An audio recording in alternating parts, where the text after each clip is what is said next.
I really like unit stacking. It's probably my favorite strategy in this game because it's just really funny to have all your guys just build up and then, kill everything. So what if I applied this to hardcore mode? Well, sometimes in hardcore, unit stacking can be a little bit of a minor aspect that does help you win, such as the strategy that I used to back during the summer where I did get a stack going on the last wave. It wasn't the central aspect. So I decided to build a full strategy around unit stacking to see how it goes. But it turns out it doesn't go very well.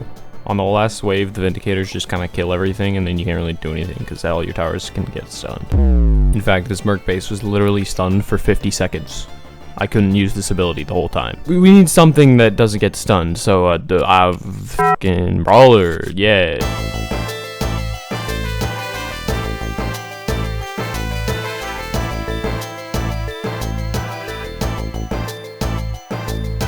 Game starts, unsurprisingly, on wave 1. I skipped it. Moving on to wave 2, I skipped it. Due to the skip, I was actually able to afford my Crook Boss, which I swiftly placed down, and it managed to take care of waves 3, 4, 5, 6, 7. Yeah, you get the idea. For wave 14, I got a single Brawler, and that was enough. I upgraded this Brawler to level 2 and then continued placing more because there's more leads, and leads are annoying.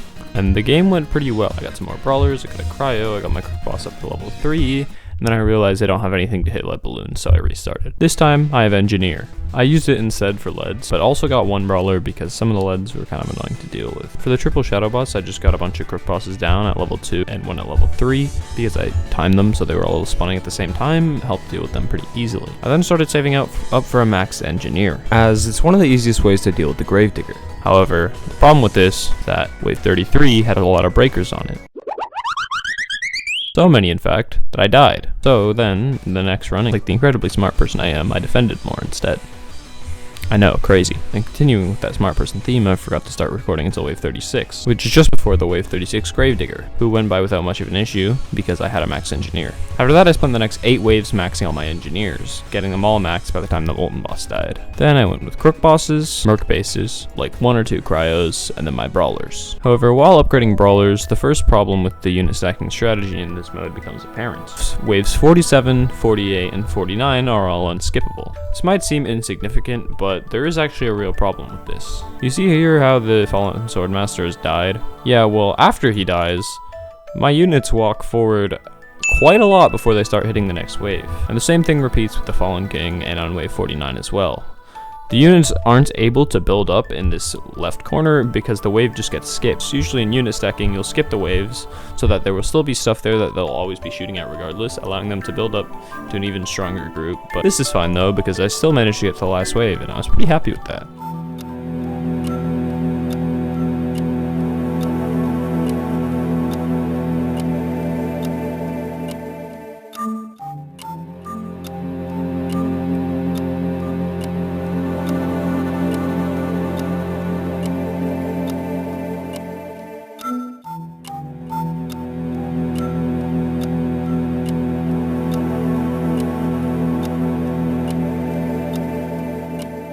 Damage was slow, like really slow, but now it was time to put the full force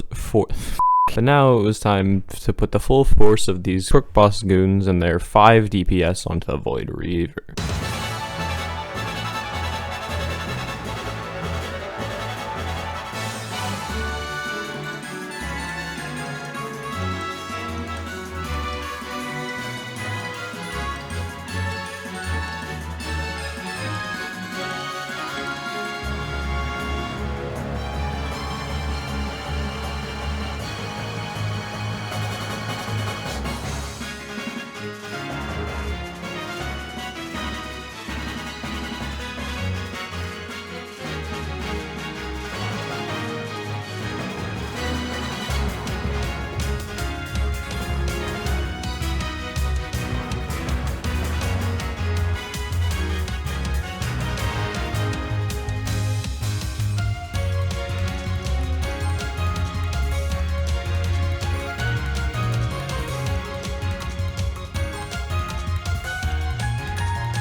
So, using my favorite strategy in TDS, you can get the Void Reaver down to 200,000 health. I think. I don't know. Maybe you can do better. I tried it again after, and I didn't do any damage to him. So, yeah, this was... Yeah, I don't know, man.